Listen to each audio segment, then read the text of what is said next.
Good morning or good afternoon, wherever you're listening from. I'm Becca Rowland and I'm a partner at Midas Aviation, and welcome to OAG's latest webinar. The topic today is what airlines are doing to adapt and change to get ahead of the challenges in the marketplace, and there's certainly plenty of those, as we all know. I was reflecting on what Mikko Tiainen from Finnair spoke about in the last webinar, about how Finnair have started long-haul leisure operations from Stockholm using their A350s. And while this is clearly a pragmatic move, given their services from Helsinki into Asia and specifically China are affected by the continued travel restrictions to China, it's a good example of what airlines are doing, how they're looking at their strengths, seeing where opportunities are and making a move. So what we wanted to do today is look at some more of those examples, the types of strategies that airlines are taking now to try and find new opportunities. So in this webinar, as always with our morning webinar, morning in the UK, we slant the discussion towards Asia Pacific. But we'll be hosting another webinar this afternoon with a bit more European and North America slant. And so some of the examples we used this morning will be different to those this afternoon. Some will be the same. So if you're looking for a bit of a broader discussion, then do join us this afternoon as well. Before we talk about those strategies, though, we'll do the usual roundup of the latest capacity trends that we're seeing using OAG's extensive data. With us today, as always, we've got John Grant, OAG's Chief Analyst and a regular commentator on the industry. Welcome, John. Thanks for joining us yet again. Hello, Becca. Hello, everyone. Good to be here with you. Happy Valentine's Day for Monday, if you were lucky enough to get a card. So that's a bit of a random one, John. Okay. We're also really pleased to have Shukar Youssef with us, who's the founder of Endow Analytics, which is an aviation economics research advisory company. And Shukar, you're also a regular commentator on the industry, aren't you? And I think you're joining us from Malaysia, aren't you, today? I am Becca. Thanks for having me. Hi, John. Hi, everyone. That's good. And our other guest is Meher Patel, or Mac as we know him, who's the Regional Sales Director for OAG in the Asia Pacific region. So welcome, Mac. I think this is your first time joining us on the webinar, isn't it? Second time, Becca. I think I did one about two years ago, or 2 or 3 years back. Yeah. Sure. Thank you. It's nice to have everyone here today. Yeah, good. Okay, let's make a start. So as usual, we start with a look at the capacity changes. This shows us capacity this month versus, or each month for the last 12 months, versus the same month in 2019 by region. And we pull out China separately. So we've got Asia without China, and we've got China separately. Still looking sort of positive, moving up. A bit of turbulence in December and January, wasn't there, John, due to Omicron? But what we're seeing is Omicron sort of passed through quite quickly compared perhaps to some of the earlier variants. Absolutely, and some of the numbers we've got later, Becca, that you'll show give us a bit more insight into that. But we're back above 80 million. We're still 20 million, 25 million adrift of where we were pre-COVID. But we're making progress in the right direction, and perhaps the biggest development, of course, is in the Southwest Pacific, where half of Australia has reopened or is about to open next week for international travellers, which will be good news. So yeah, most markets at a regional level are shaping up and developing in the right direction. Obviously, everyone's hoping the summer's season is going to be very strong, and the indicators are that forward bookings are looking good. Yields are beginning to tick up. It's slowly coming back, and of course, as I've said all the way through this, you know, some parts of the world are further on their journey through the pandemic than others, and that's reflected, I think, in some of the capacity numbers we see. And I should point out that the dotted line on the far right of this chart is the capacity for the month ahead. So it's not what has flown, it's what is expected to. So it could change. So all of those are looking quite positive, aren't they? They're all moving up. Is that a little bit of optimism? Are we going to see some of that capacity taken out, or is that March?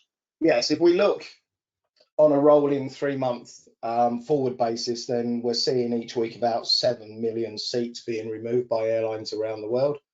That to some of you may sound a lot, but it's now hovering at about 1% of all capacity over that time series.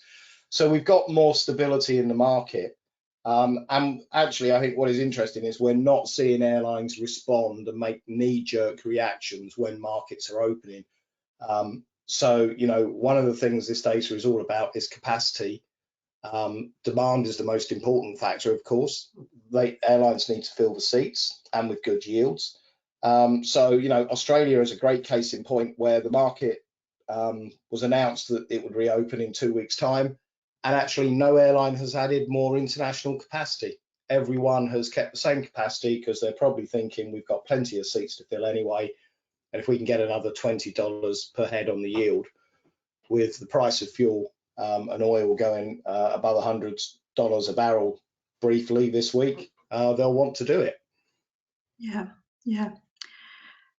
Yeah, the fuel price, I'm sure we'll talk about that later on. It's going to be a challenge, isn't it, for the industry? Let's have a look at the same sort of data, but just since the beginning of the year and by country in this case. So this again shows for the same each week versus the same week in 2020. And I've got the top 20 countries in terms of capacity this week shown here. So where we see the dark green is where the capacity is still furthest away from where it was 2 years ago.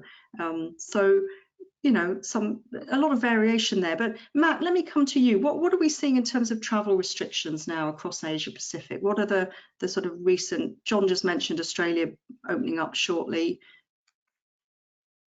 Yeah, so Becca, we've seen Malaysia make an announcement that they'll open from 1st of March. That's gone through their committee and they've endorsed it. So that's a positive step in terms of Malaysia opening. Thailand has had a bit of a sort of a deferring policy, but I think they've brought back the test and go program with some little bit of caveat to it. So you have to retest and so forth. So I think that's the biggest barrier at the moment in terms of reopening is having this test and go programs in place. So ideally, if you look at Malaysia, when they do open, it will be a quarantine-free travel, just like any other parts of Asia Pacific at the moment, like Australia. But there are challenges ahead. Key markets like China, Hong Kong, Taiwan, Japan, they remain closed. And I think until that really reopens, the whole of Asia Pacific will be lagging behind in terms of inbound tourism into Southeast Asia. And we'll talk more about that in terms of the impact that would have on the carriers, especially when visitors that come into the region, they do multiple country hopping. And in the absence of some countries being closed, that puts a lot of obstacle on some of the low-cost carriers because they rely on these travelers to move around different countries during that single trip that they make to the region. Yeah, we've talked before, haven't we, about how the you know, some of the domestic traffic is actually international. It's international visitors who then take domestic trips, and so it's so long as international traffic doesn't come back, domestic will be a little bit reduced because of that. And that we've seen that before, haven't we, Becca? That's probably around 20% of the market, and you know that's extremely important, particularly when you've also got people who can't travel because they've not been vaccinated, or they just don't feel comfortable. So that connecting traffic is going to be vitally important in the recovery for every market in the world. So please, if you're listening and you've got questions, please do use the questions area to submit your questions. We've got one already. Very, very pertinent question, really. What's the appetite from governments for more comprehensive opening of borders? What do we see? Are we seeing ASEAN come together and open? You know, is there any movement between governments to align their strategies for opening, or is it still very much each country operating on their own?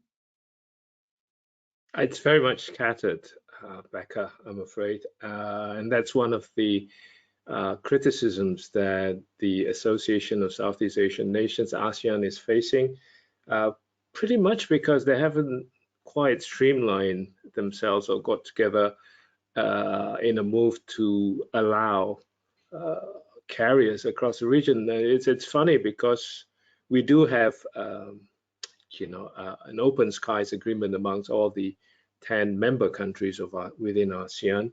But what we've seen over the past 2 years is a total failure amongst the member countries, the leadership of member countries, to get together to streamline or to make things easier for people to move around. It is a very archipelagic geography, as you know, Southeast Asia, and it's very much dependent on carriers. So that's not happening, and the governments vary from one to another in terms of health protocols. And I made some comments earlier to some member countries that had asked me about this, and one of the things I mentioned is that the unwillingness of certain member countries to accept each other's standard of health protocols, for example. So there's a great variation in terms of the standard of health in the 10 member countries within ASEAN. Some are still very much in the first world, others are very much lacking behind. So there is an unspoken unwillingness to cooperate with somebody you think health protocols are lacking far beyond yourself, for example. So that's where we have a distinct lack of cooperation in this part of the world. Yeah, well, we've seen that in lots of parts of the world, but it does seem to be particularly hampering recovery in Southeast Asia. Mac, I wanted to come to you. We're seeing here the fourth listed country is India. So India's is really a large aviation market these days. We've seen just in the last week or so Tata acquiring Air India. How's that going to change the market? Are they going to be able to turn Air India around, and how's that going to change the Indian market? Yeah, Becca, that's a good question, because that's something that a lot of people in the Indian aviation circle is asking as well. So they recently announced a new CEO, ex-chairman of Turkish Airlines, which caught a lot of people by surprise. But I think if you look at that appointment, tells you a lot about the ambition that the Tata Group has for Air India. Because if you take the blueprint of Turkish Airlines, the network that they have organized in the past 2 decades, it tells you that they really want India to be the hub. And naturally, India is a natural hub. If you look at Delhi, it can compete pretty much in line with the Middle East hubs. And you've got a perfect partnership with Air India and Star Alliance.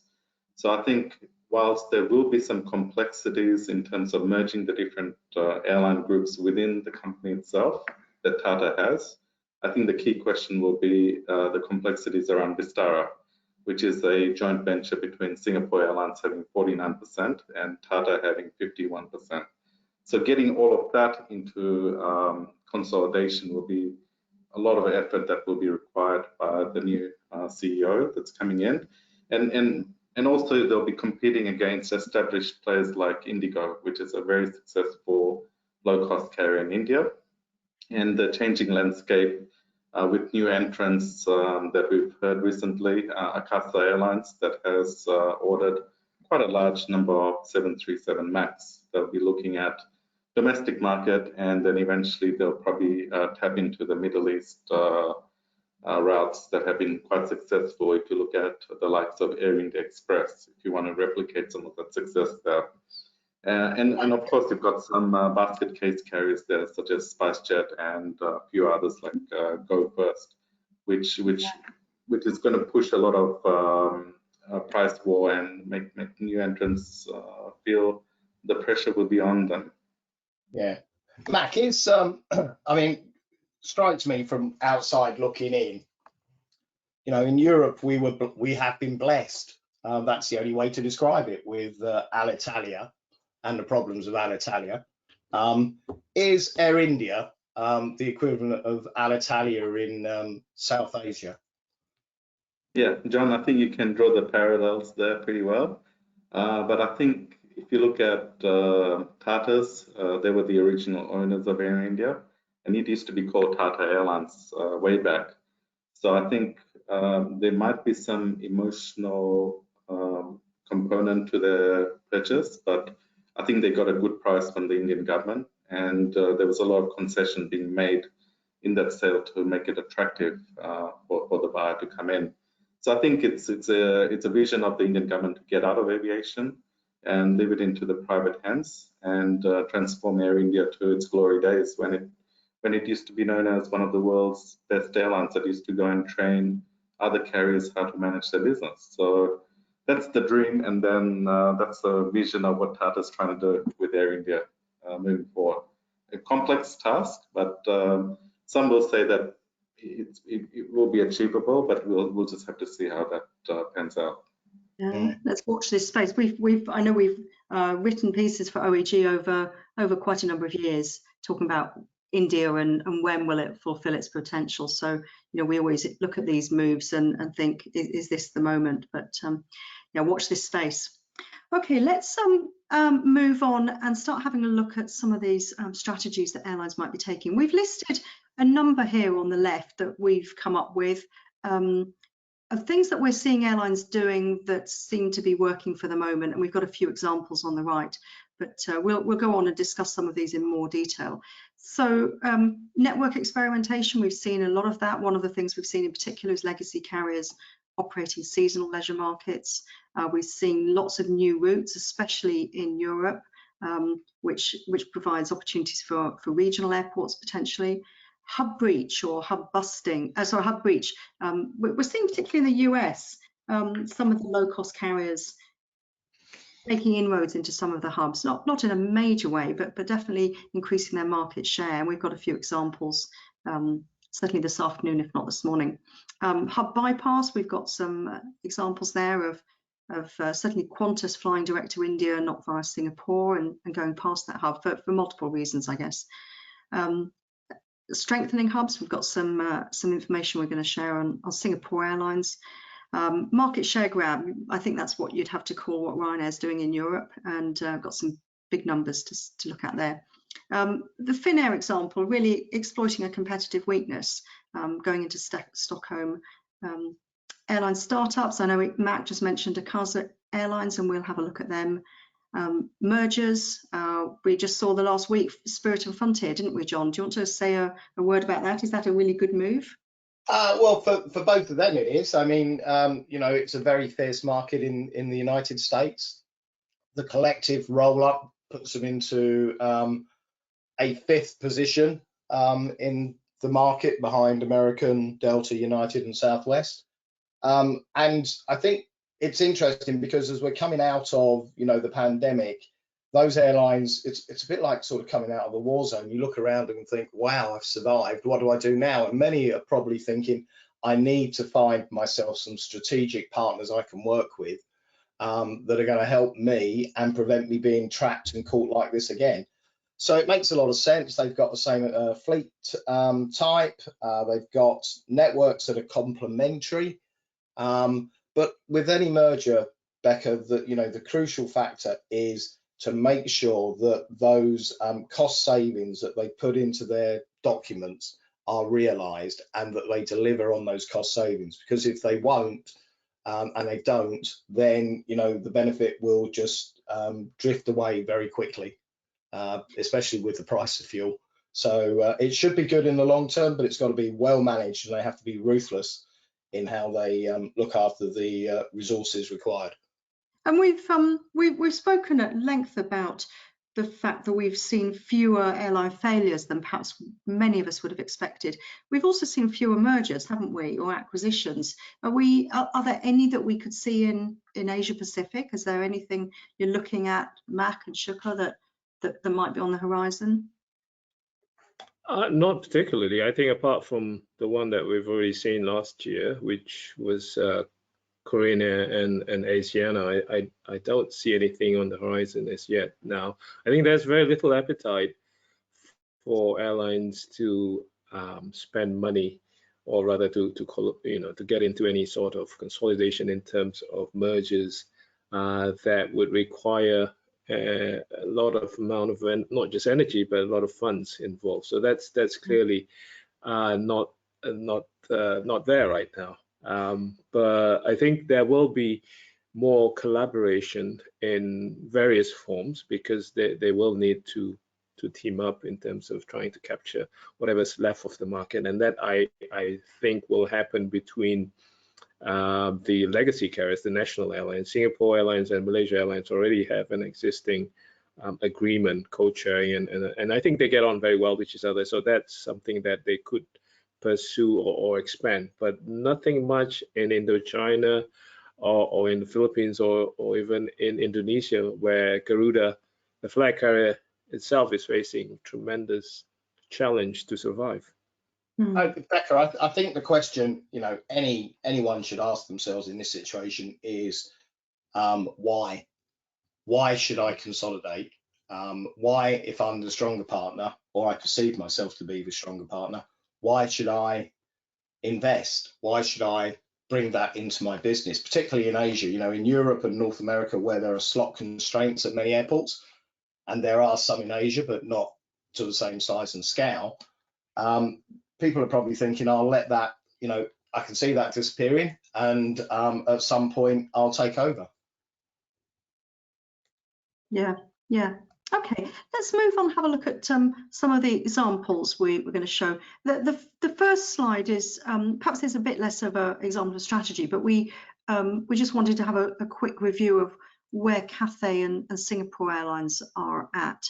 And in some ways, Mac, what we're seeing Singapore Airlines do is actually use this time to strengthen their hub, isn't it? I think that's where we sort of started discussing this, that though it feels like there's, that it's been a really tough time for Singapore, they've used this time productively, have they, would you say?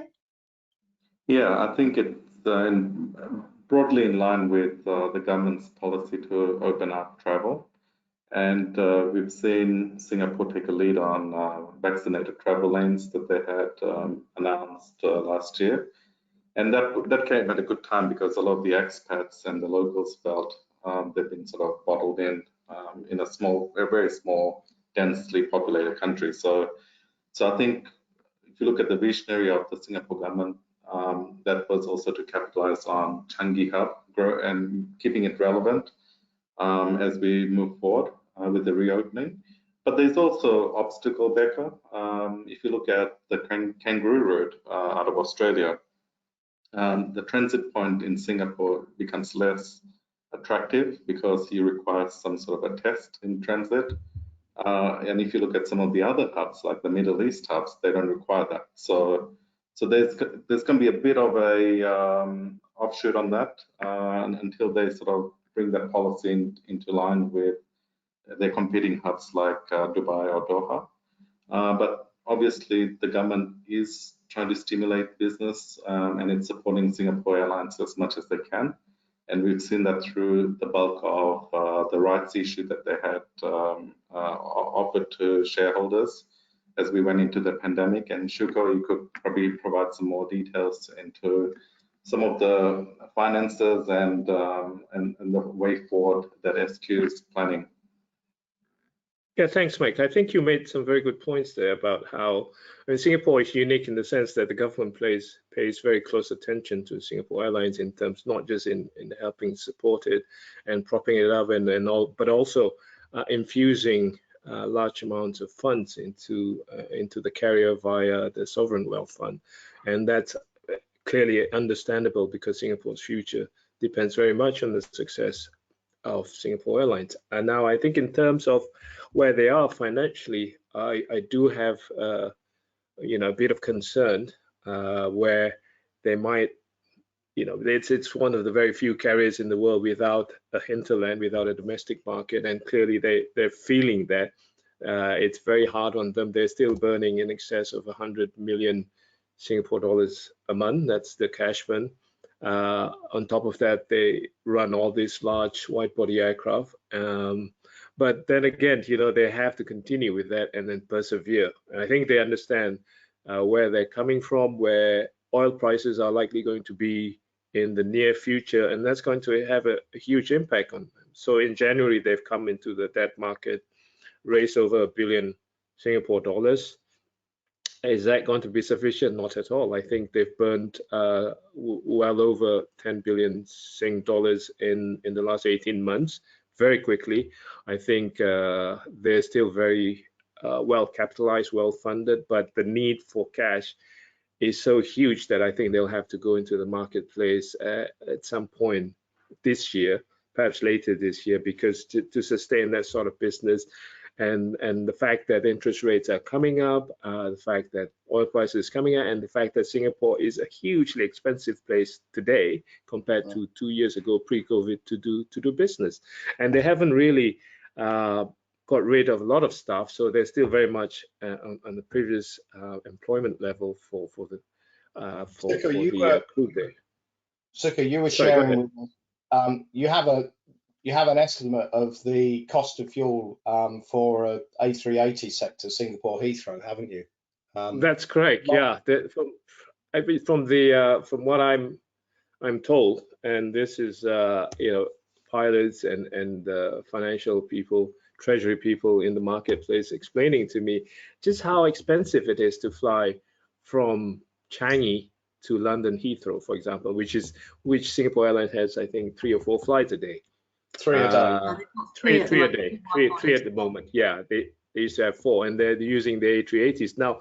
A one-way flight on that aircraft, the A380, assuming current prices, crude prices, and jet fuel prices, that would incur for every flight that take off from Changi, that would be about $250,000 just to fly to London Heathrow, because that's the amount of fuel that you'll need to get there. And imagine that versus the number of passengers that they're carrying on board that aircraft, also the operational cost of it.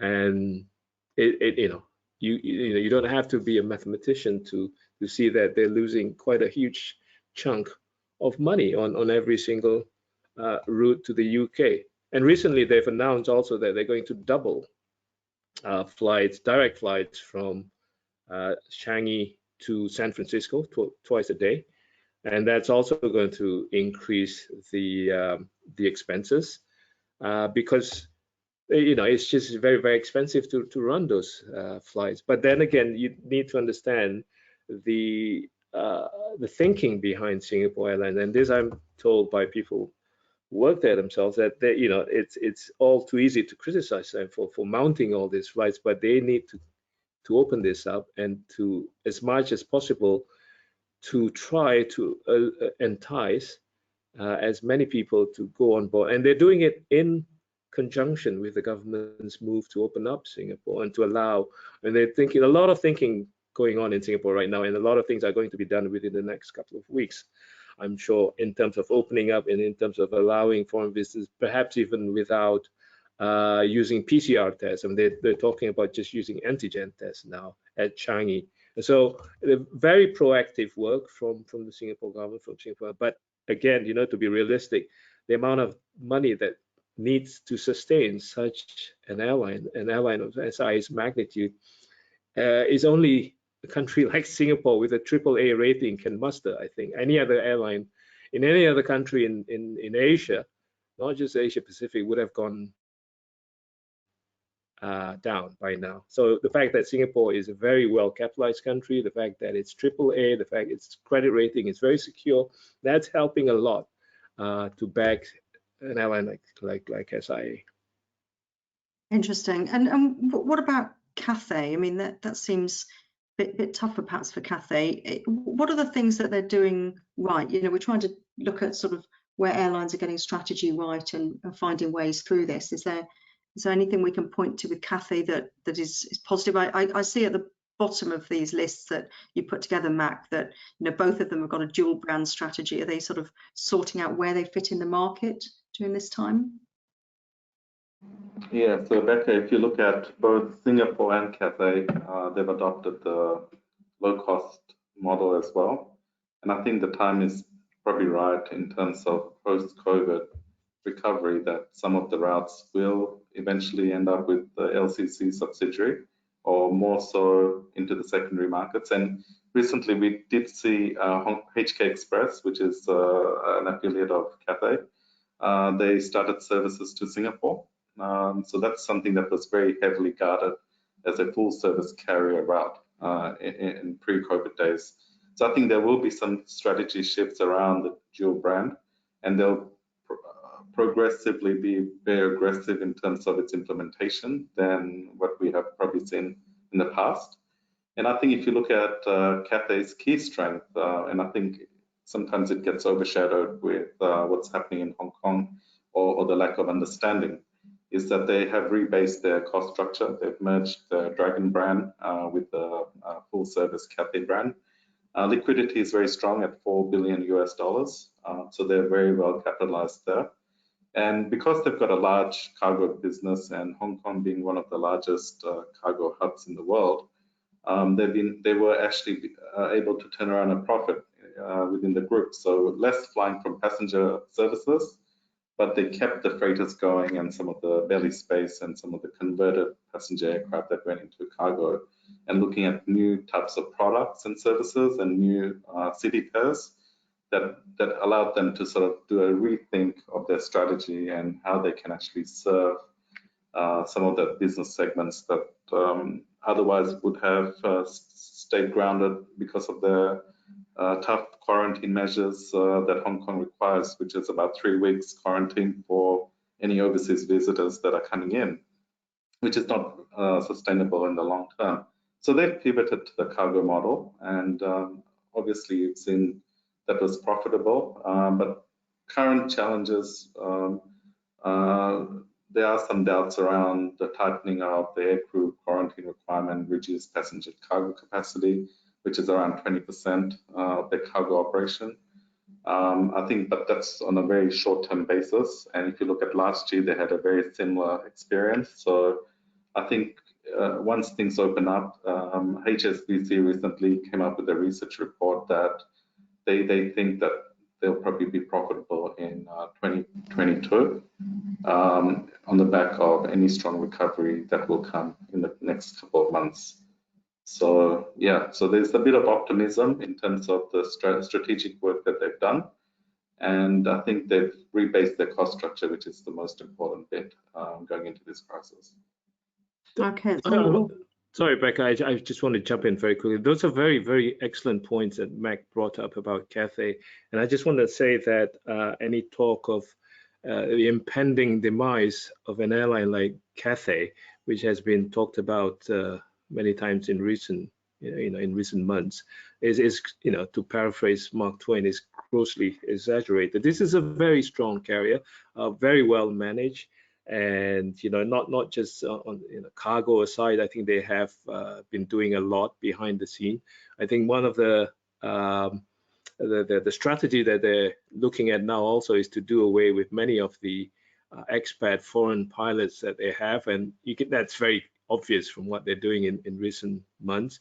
And so eventually, I think it'll end up being a very much more Asian, or rather Chinese sort of carrier instead of the international type, which is not terribly bad for Cathay, but it reflects where they're heading to, where Hong Kong is heading to. But I think if you put head to head between Cathay and Singapore, I personally would say that Cathay has done a lot more things right than Singapore Airlines.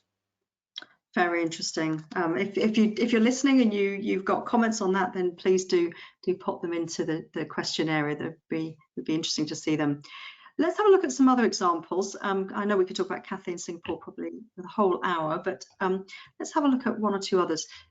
AirAsia. So this comes under the sort of the strategy, I guess, of sort of diversification, of thinking maybe the future isn't so much in aviation after all. It feels quite bold. I know a bit less about what AirAsia is doing at the moment, but Shuker or Mac, please do tell us where they're headed.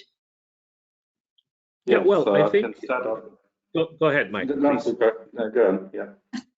Shuker, okay. Let's hear from you. Yeah. I'm excited whenever I talk about capital A. That's because people say I like to wind them up, but that's not the case. I like this airline. I think it's very innovative. I think it's very sexy, and all that stuff that you associate with a low-cost carrier. But in recent times, they have got into a lot of trouble financially, and now they're into this category called PN17 in Malaysia, which means it's not stable capital-wise. So that's created a lot of concern amongst the shareholders, especially the share price has gone down quite a bit. But then this is an airline, in my view, which has taken a very, very interesting step, moving away towards becoming an airline. So when you hear Tony Fernandes says, you know, it's no longer an airline, it's an investment company, what does he mean by that? I think, and I think this is corroborated with some of the people that I know there, that they are seeing very less and less potential post COVID that AirAsia could extract the sort of revenue, the sort of money profits that they had previously, pre-COVID. And so that's why he's distancing himself from being an airline. Also because he's shrewd, and you must remember, he didn't come from an airline background. So he's always seeing things differently from us in the business, because now they're doing teleporting, ride hailing, you name it, and drones and all that stuff. So that's something that they're moving very big into. I'm not sure if the money that they have can sustain that, but if anyone can defy the odds, I think that Tony Fernandes can. He's very sure about what he's getting into. But if you look at AirAsia X, the sister company of AirAsia, that is not something I'm terribly optimistic about. I think there's very little that can be done with a low-cost long-haul carrier. It's very difficult, I think, pre-COVID to sustain that business, but we understand that there's been a lot of exposure from Airbus. It's the largest airline that's ordered the A330neo, plus also that a lot of leasing companies are also exposed to AirAsia X, and I see the reason why it's been kept going, even though there's no practical or a real reason for that to continue. But for AirAsia, the low-cost carrier, I think it will remain significantly strong, not just in the airline business, but also in other parts of the experimentation, if you want to call that he's embracing, which is doing all this fancy stuff. He's just announced also, I think this morning, that he's going to get into ride hailing and ferry people from Singapore into other places using some sort of a carrier, aircraft mobility and all that. So he's clear in his mind that this is a time to disrupt yet again the landscape, and that's something that no other airline in this part of that I can see in this part of or anywhere else around the world. So AirAsia, in that sense, is a trailblazer. Becca, I think it's interesting because this is a step in the evolution of airlines away from being purely airlines, and we've seen it in a sort of stealth way in the United States, where the frequent flyer programs are of more value than the airlines to many of the major carriers. And if they had a choice of keep the frequent flyer program and all of that revenue than fly between 2 points. And airlines have to diversify away. And as analysts, we have to stop thinking about purely the yield per seat as the benchmark of the business, but their ability to generate revenues in new and different fashions. And Ryanair are past masters at it. Jet2 in the United Kingdom earn more revenue on some routes from ancillary revenues than they do the actual seat. And Tony's just following that same sort of model, but obviously putting his own unique stamp and taking it a step further than anyone else. It will be fascinating. And in Asia, where you have those very conservative airlines, this is going to stretch their thinking and the way they behave, because the rug could be pulled from under their feet if they're not careful. It really stands in contrast, doesn't it, to the, we talked with Tata buying Air India, about an emotional decision, and we're going to come on and mention the Qantas Project Sunrise, and is that an emotional decision? And we have a lot of emotional decisions in this industry, and it's quite refreshing to see decision making that is just based on the business, isn't it, and what will work. Yeah, and also, Becca, if you look at AirAsia itself, the key challenge is the complex shareholding structure they have in each AOC that they operate in. So the question then becomes, which ones are well funded? Are the owners of the other AOC willing to inject capital to keep that airline going? And some of these markets where they operate, they were second, they have the second mover advantage. So they've got larger competitors to sort of go against. So the key question then becomes, can they actually reinstate its pre-COVID capacity back and become a stronger affiliate carrier in those markets like Indonesia and Philippines generally? I think they had the first move advantage in Thailand and Malaysia, so that's quite strong. It's really the spotlight is on Philippines and Indonesia for them. So how that fits into the whole capital raise strategy will be interesting to watch. Yeah. Okay, great. Very interesting. I think, yeah, this is going to be interesting to see where capital A goes to. Okay, let's have a look at another example. Qantas from Australia to India. I mentioned this right at the beginning, bypassing Singapore hub. So there's obviously practical reasons why that might have happened. At the moment, they're flying from Adelaide, but it will move to Melbourne. Qantas was last flying direct to India 12 years ago, so 10 years ago, where they did Brisbane, Bombay. Is this about technology? Is this about Singapore? Is this about the fact that India to Singapore is well served with low-cost services, so it is harder for Singapore Airlines to route through Singapore in that way? And will we see more of these sorts of direct hub bypassing operations in Asia? It's network experimentation, Becca. I think, you know, given that if you're flying from India to Australia before this service, you would, you know, you have to fly via an intermediate point. You probably have to get 2 sets of PCR tests, different vaccination requirements, different protocols. It appeals to a particular market, and it's a market that's been growing strongly anyway. So it's no surprise, and in fact, you would say, why did they ever leave the market? And the reason is the low yield Sixth Freedom traffic that others were taking. I think what's even more fascinating about this is what does this mean for the future of Qantas in Southeast Asia when they begin to take delivery of the ordered 320 XLRs, and they've now created a base in Darwin this week with 4 Embraer 190s, although they're being operated by Alliance Air. So, you know, suddenly Australia and Qantas is trying to reconnect with the Southeast Asian secondary markets in a way that it never did before. And big markets like this, it's, you know, it's also a way to at last get a cricket team into Australia that might beat them. And that would be helpful, because there's nothing like an arrogant Australian cricket player. Okay, so so that's interesting, and you've touched on the A321's XLRs. Our next slide was looking at some of the world's longest routes, and when we were discussing this, you know, in the context of sort of bypassing hubs, are there more opportunities? So this chart just shows I think it's 8 of the longest route, the 8 longest routes that are being served this month in the world with scheduled services. But we have Project Sunrise that may or may not happen. I think it's being talked about. Is it for May or June?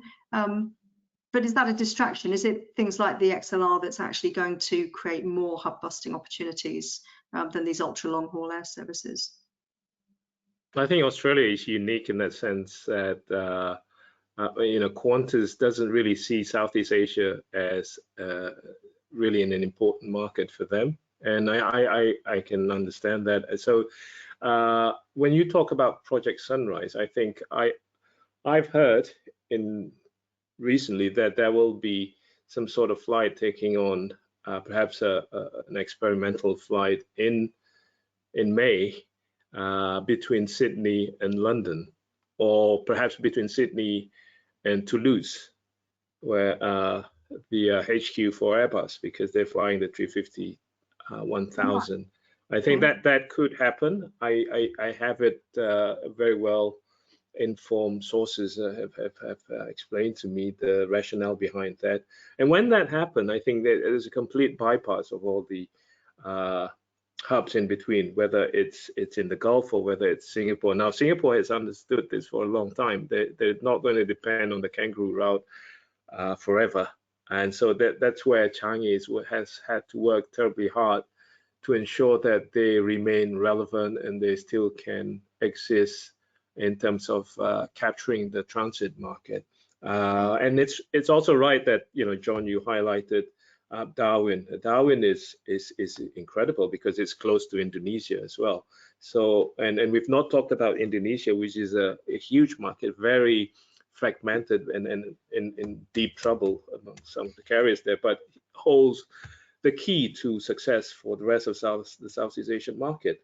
But for Qantas, I think having this Sunrise project taking off, that would clearly redefine long-haul travel, not just to North America, but again, where to the UK, where and perhaps even to India, Delhi to Australia, where the huge chunks of business will be. So Joyce is a very, very shrewd and clever guy, so I think he's got this sorted, and we'll see a lot more then. And I'm certainly looking forward to Sydney to Western Europe.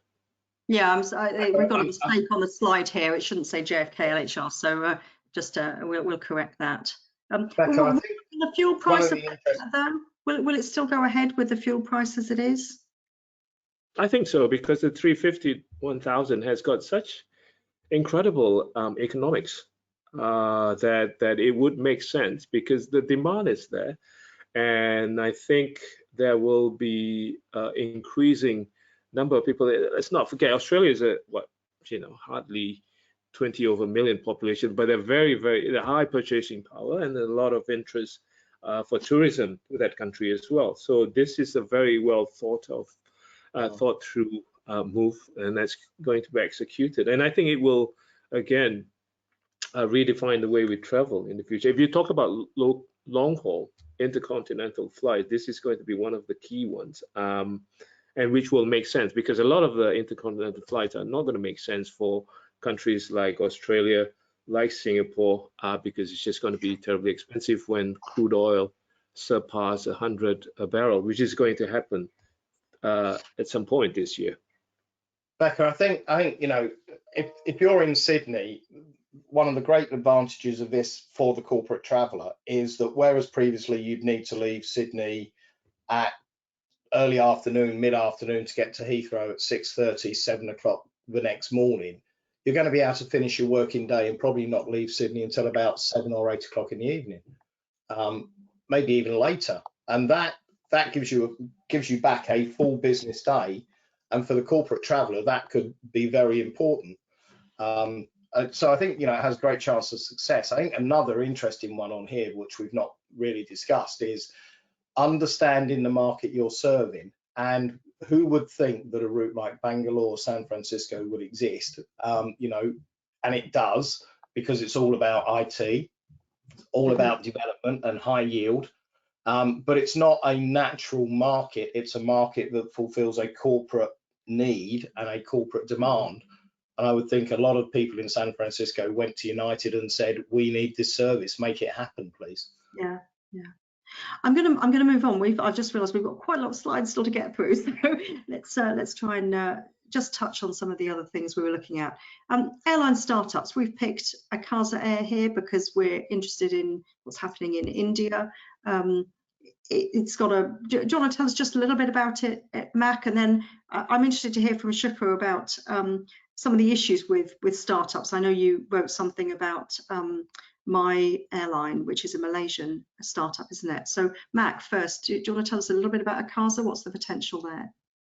Yeah, I think Akasa's come in at a time where we've seen Jet Airways collapse a couple of years back. So it's a bit of a vacuum that they're going to fill.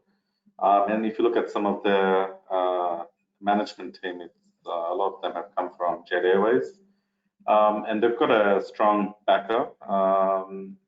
He's actually an investor, used to be a stockbroker. in India, Mr. Chunchunwala. So he's ordered 72 737 MAX and looking at metro to tier 2 cities. So seems a bit similar to what the new Australian startup carrier is doing, Bonza. Has a bit of that resemblance, but I think it's really edging towards the Indian middle class market. But I think we'll hear from Shuku later on that that's kind of shrinking, and what sort of challenges will that have, and what impact does Akasa have on the existing airlines like SpiceJet or Go First, which are struggling today? Is it there to replace them or take a large chunk of that market share from them? That's going to be very interesting to see. And Shuka, what's your thoughts on some of these startups? I know you wrote a piece on LinkedIn that I saw about My Airline. I don't have anything against startups if they're well capitalized, if they've got the right business model, and especially if they've got the right people behind it. My reservation with startups in Malaysia, as I wrote in the last few days, is the fact that many of the new startups in recent years that we've seen in this country were not fully well versed in the economics of the business. And then there was an airline a couple of years ago that had an idea of using Sharia compliant a business model to fly from Peninsular Malaysia, within Peninsular Malaysia, and that worked out for about 4 months, and then it went bust. So those sort of things, I think, have a big impact on Malaysia's reputation as a place for the aviation industry. It's a very good place. It's a very cost-efficient place for investors to come and get involved in this business. Airbus has got about $400 million investors in the country. But yeah, so when it comes to startup airlines, I think you need to have a very careful mindset. And even if you have a lot of money, you're not likely going to make it. But My Airline, which is the other airline that has come into the landscape in Malaysia, has got very strong names there. A former Director General of the Civil Aviation of Malaysia is on board. They've got, from what I'm told, very, very good and deep pockets. We don't know, we'll have to see. But apart from that, we haven't heard much else. So I would imagine that they've got 2 A320s that they've leased from Aircastle at a very good price. So that's a good pair of tools that they have, which would enable them to do a lot of things within East and West Malaysia. So I think that is a possibility given the good people that they have there to succeed.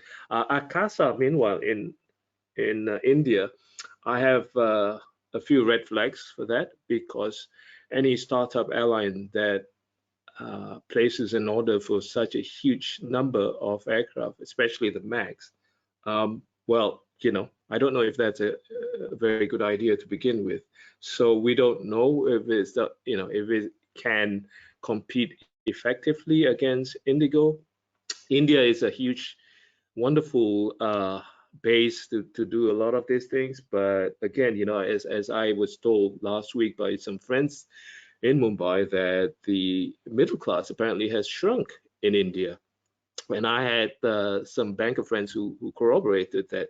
So when an important reservoir of people within the middle class has shrunk in the past 2 years during the pandemic, then that it doesn't give me the sort of confidence if there's a startup that hopes to take on against the incumbents in that country. So that's just my 2 cents worth.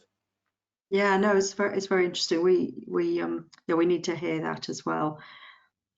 Okay, let's move quickly to have a quick look at Europe, which is where we're seeing a lot of the new routes happening. There's new routes and experimentation all over the place, but I won't dwell on this slide too long. This just shows, though, the number of routes that are being operated from European airports by month over the last 2 years. Huge variation, peaking at 25,000 in September, but down at 8,500 a year ago. at the moment at 17,000. So we've seen a lot of routes started and stopped. It's not been all extra routes coming on stream that many have stopped as well.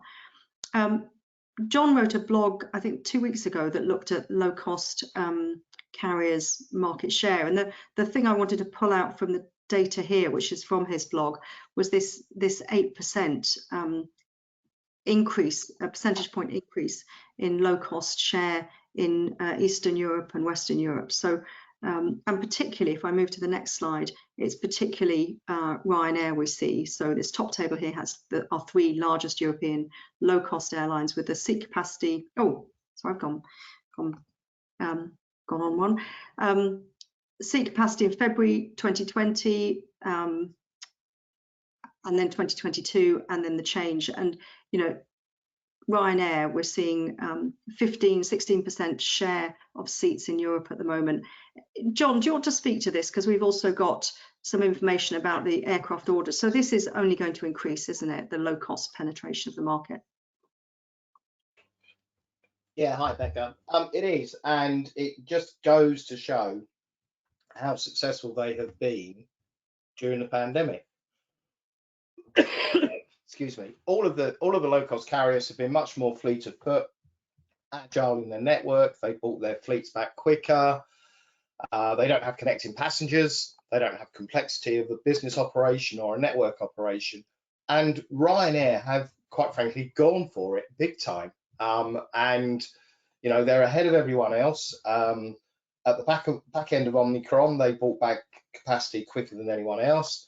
But they've also made some really savage decisions. So, you know, in January, they just said we're cutting 50% of capacity, or nearly 50% of capacity, which is just another testament to how flexible they have been. And you can see that these guys are now taking such a significant piece of the market that legacy carriers are going to vacate particular city pairs and even some secondary base airports and leave it to these carriers. And in some ways, I guess, Italy is a manifestation of that, where there is no legacy airline. You know, it is dominated and it is a low-cost market. There is some inbound legacy carriers connecting to their hubs in Europe and the Middle East, but you know, locally based, it is all low-cost stuff. And I think that's the way we're going to see the market evolve in the next couple of years. And to your point about aircraft orders, I think the table below is just as interesting, because it shows the number of aircraft on order from the top low-cost carriers, top 10 low-cost carriers, and their legacy competitors. And there's nearly 50% more aircraft on order across the low-cost carriers than there are across the legacy airlines. And then when you take a step further and you assume that, and we know that this is the case in many instances, the productivity on a low-cost aircraft, the actual capacity, the ASKs per aircraft are higher than you see on a legacy new airline aircraft delivery, then they're going to grab more and more capacity share, more and more ASK share, and become an increasingly important part of the market. And with their low-cost bases, that's an amber warning to all of the legacy airlines.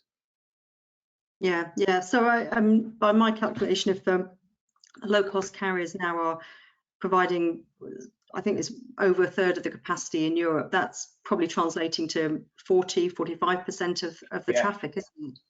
It is. Another watch this space. I think we've seen that coming for a long time, though, haven't we? We have, but it's the speed with which it's come back in the last couple of months, I think. Yeah. And you know, we're not really seeing any great response from the legacy carriers yet. Yeah. Okay. Couple more slides. Finnair. This is the one I started with, which is what we talked about in the last webinar with Miko from Finnair. So they've moved into Stockholm, which is a Scandinavian Airlines hub. Those Scandinavians, SAS generally flies their intercontinental flights from Copenhagen, doesn't it? So it's quite opportunistic, isn't it? This with Finnair. Opportunistic. You know, a weak national carrier in SAS. Is it equally as disruptive? You know, it places the attention elsewhere. diverts some of the attention away from the challenges they have in Helsinki. These markets are, have quite large point-to-point market segments, which clearly Finnair need at a moment like this when connecting traffic can be so vulnerable. And of course, it's great aircraft utilization because Finnair can't use these aircraft to fly to China, which they used to do in a big way. And we all know the winter can be, pretty tough in Scandinavia. So some of these are warm destinations and some are classic business markets. So quite a sensible move really here. Yeah, very pragmatic. So whether it would be interesting to see whether they stick with these after we're through the pandemic and things return a bit more to normal, if that's ever the case.